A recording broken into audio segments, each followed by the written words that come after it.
Syudad sang Iloilo nakalista sang ikapito nga COVID-19 positive. Kaso sang COVID-19 sa Western Visayas naglabot na sa 55.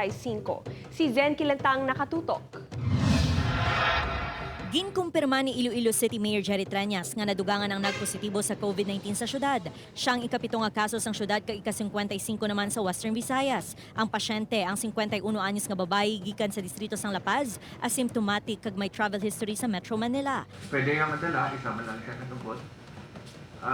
So gindalaya, we made use of that, ginatagta, ginpaulang tato sa DOH para mausan nila ang RNA extraction kit.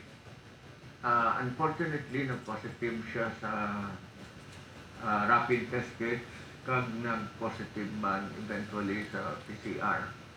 Base sa data sang DOH-6, 55 na ang confirmed COVID-19 cases sa rehiyon, 6 sa Aklan, 9 sa Antique, 5 sa Capiz, 18 sa Iloilo Province, 2 sa Negros Occidental, 8 sa Bacolod City kag 7 naman sa Iloilo City. 3 ang nagdugang sa mga naka-recover, 2 sa probinsya sang Aklan kag 1 sa Capiz kag 1 man ang nagdugang sa mga napatay. Samtang plano man sang Iloilo City Government nga magbakal sang 15 million container van ukon mobile laboratory para sa pagpatigayon sang COVID-19 testing. Nakonsulta na ini sa DOH agud ma-accredit sang Research Institute for Tropical Medicine pagakuhaon ng pondo sa 94 million sa Internal Revenue Allotment. Itulod naman Japon ang van, kay ang van to ginapasalig kita nga duwa ka semana mapreparar nila kag ipadala diri, no?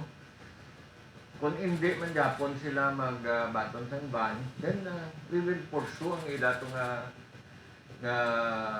suggestion o brown na lang ila laboratory kag baklan ito. Ginaduso sang syudad nga madugangan ng additional testing laboratory sa syudad, partikular sa West Visayas State University Medical Center. Upod kay Romel Porquia, Zen Kilantang, One Western Visayas.